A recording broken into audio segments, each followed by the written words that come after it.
തൃശൂരിലെ കരുവന്നൂർ സഹകരണ ബാങ്ക് തെരഞ്ഞെടുപ്പിൽ മുഴുവൻ സീറ്റിലും LDFന് ജയം. കേരളത്തെ ഞെട്ടിച്ച ക്രമക്കേട് നടന്ന സഹകരണ ബാങ്കിലാണ് LDF വീണ്ടും ഭരണം പിടിച്ചെടുത്തത്. 10 വർഷത്തിന് ശേഷമാണ് ബാങ്കിൽ തെരഞ്ഞെടുപ്പ് നടക്കുന്നത്. ശ്രീജിത്ത് ശ്രീകുമാരൻ വിവരങ്ങളുമായി. ശ്രീജിത്ത്, ഇപ്പോൾ പറഞ്ഞതുപോലെ കേരളത്തെ തന്നെ ഞെട്ടിച്ച വലിയ ക്രമക്കേട് നടന്ന ഒരു ബാങ്കിന്റെ ഭരണസമിതി വീണ്ടും LDF തന്നെ നയിക്കും എന്നുള്ളതാണ്. അവിടെ കോൺഗ്രസ് ബഹിഷ്കരിച്ചിരുന്നു. BJPയും LDFും തമ്മിലുള്ള മത്സരമാണ് നടന്നത്. കഴിഞ്ഞ 2020 മുതൽ അവിടെ അഡ്മിനിസ്ട്രേറ്റീവ് സമിതിയുടെ നേതൃത്വത്തിലായിരുന്നു ഭരണം. ഇതൊക്കെ നമുക്കറിയാവുന്നതാണ്. ഇന്ന് വലിയ വിജയം LDF നേടിയിരിക്കുകയാണ്.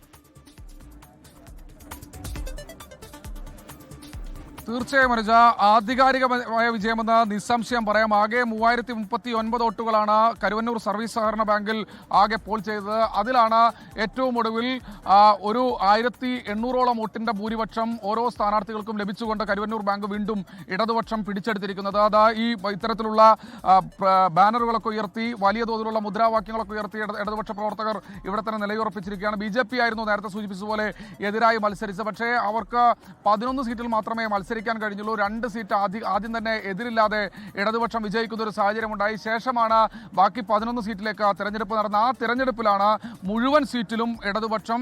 സംസ്ഥാനത്തിന് നേരത്തെ സൂചിപ്പിച്ചതുപോലെ തന്നെ വിവാദങ്ങളുണ്ടായി, സാമ്പത്തിക ക്രമക്കേടുണ്ടായി, വലിയ അഴിമതി ആരോപണങ്ങളുണ്ടായി. പക്ഷേ അതൊന്നും തന്നെ ഇവിടുത്തെ വോട്ടർമാർ, സഹകാരികൾ തള്ളിക്കളഞ്ഞിരിക്കുന്നു എന്നാണ് ഇടതുപക്ഷം അവകാശപ്പെടുന്ന ഇടതുപക്ഷ നേതാക്കൾ നമ്മോടൊപ്പം ചേരുന്നുണ്ട്. ബാങ്കിന്റെ ഒരു മുന്നോട്ട് പോക്ക് എന്തായാലും വലിയ വിജയിച്ചു. ബാങ്കിന്റെ ഒരു മുന്നോട്ട് പോക്ക് എങ്ങനെയാവും?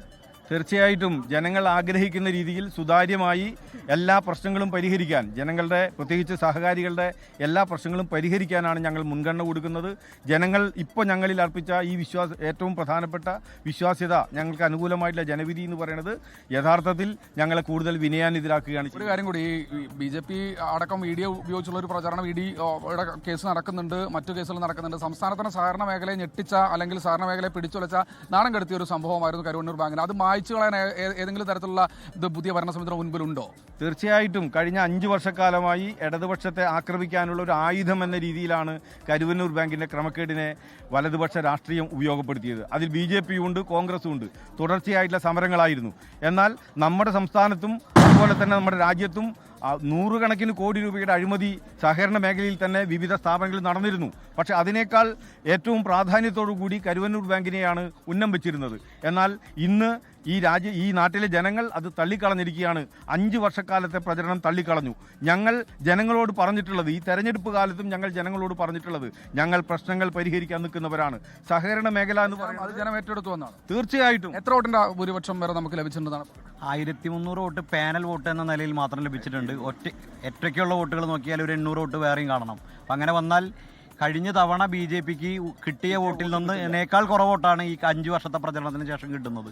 കഴിഞ്ഞ തവണ ഏകദേശം ഒരു 700ഓളം വോട്ട് BJPക്ക് ലഭിക്കുന്നുണ്ടായി. കിട്ടില്ലെന്നാണോ ഇപ്പോഴത്തെ കണക്ക് പ്രകാരം 500-ൽ താഴെ അല്ലെങ്കിൽ 600-ൽ താഴെ വോട്ടിലേക്ക് അവർ ചുരുങ്ങാനാണ് പോകുന്നത്. അതാണ് അനുജ അവരുടെ ഒരു പ്രചരണം. കോൺഗ്രസ് BJP കുപ്രചരണങ്ങൾക്കെതിരെ കുപ്രചരണങ്ങൾ തകർത്ത് ഇടതിനെ നെഞ്ചേറ്റി കരുവന്നൂർ എന്ന പേര് ഇടതുപക്ഷത്തിന് ഒരു ഞെട്ടലല്ല, ഒരു നെഞ്ചിടിപ്പല്ല ഇനി എന്ന് തെളിയിക്കുമെന്നാണ് അവരുടെ ഒരു അവകാശവാദം. കരുവന്നൂർ ബാങ്ക് സഹകരണ മേഖലയിൽ കൂടുതൽ ഉയരങ്ങളിലേക്ക് എത്തിക്കാൻ അവർ മുന്നോട്ട് പോകുമെന്ന് പറയുന്നു. എന്തായാലും ഇടതുപക്ഷം ഇത്രയധികം പ്രതിസന്ധി ഘട്ടത്തിൽ പോലും വലിയ വിജയം നേടിയിരിക്കുന്നു. കരുവന്നൂരിൽ അവരുടെ ആഹ്ലാദ പ്രകടനം അല്പസമയത്തിനകം തന്നെ ആരംഭിക്കും. മുദ്രാവാക്യം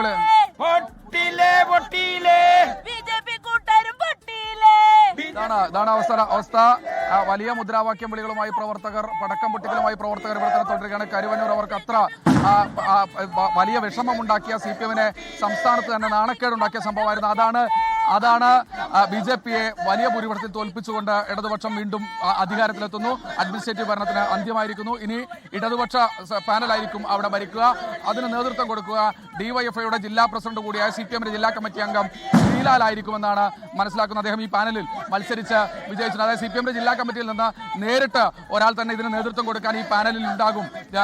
അത് DYFIയുടെ ജില്ലാ പ്രസിഡന്റ് ശ്രീലാലായിരിക്കുമെന്നാണ് മനസ്സിലാക്കുന്നത്. പുതിയ പ്രസിഡന്റ് ആയി ഒരുപക്ഷെ അദ്ദേഹത്തെ തെരഞ്ഞെടുക്കും, അല്ലെങ്കിൽ CPM-ന്റെ ജില്ലാ കമ്മിറ്റിയുടെ നേരിട്ടുള്ള നിയന്ത്രണത്തിലായിരിക്കും ഈ കരുവന്നൂർ ബാങ്ക് എന്ന കാര്യത്തിൽ തർക്കമില്ല. എന്തായാലും പ്രകടനം നടക്കുകയാണ്. ഇനി വിജയിച്ച സ്ഥാനാർത്ഥികൾ, ഭരണസമിതി അംഗങ്ങൾ ഇവിടേക്ക് വരാനുള്ള ഒരു കാത്തിരിപ്പാണ്. അതിനുശേഷം അവർ മാപ്രാണം സെന്ററിലേക്ക് പ്രകടനമായി നീങ്ങുമെന്നാണ് മനസ്സിലാക്കുന്നത്. അതെ, 13 സീറ്റുകളിലേക്കാണ് തെരഞ്ഞെടുപ്പ്. അതിൽ 2 സീറ്റിൽ നേരത്തെ തന്നെ CPIM വിജയിച്ചിരുന്നതാണ്. 11 സീറ്റിലേക്ക് നടന്ന തെരഞ്ഞെടുപ്പിലാണ് ഇപ്പോൾ CPIMന് വിജയമുണ്ടായിരിക്കുന്നത്. കേരളത്തെ തന്നെ ഞെട്ടിച്ചൊരു ക്രമക്കേട് നടന്ന ബാങ്ക്, കരുവന്നൂർ ബാങ്കിലാണ് CPIM വീണ്ടും ഭരണത്തിലേക്ക് എത്തുന്നത് എന്നുള്ളതിന്റെ ആഹ്ലാദമാണ് അവിടെ പ്രവർത്തകർ പ്രകടിപ്പിക്കുന്നത്. ലോകത്തെവിടെയായാലും ഏത് സമയത്തും 24 വാർത്തകളും ഓഗ്മെന്റഡ് റിയാലിറ്റി പാക്കേജുകളും എക്സ്പ്ലെയിനറുകളും വിശദമായി കാണാൻ ഞങ്ങളുടെ യൂട്യൂബ് ചാനൽ നിങ്ങൾക്ക് സബ്സ്ക്രൈബ് ചെയ്യാം.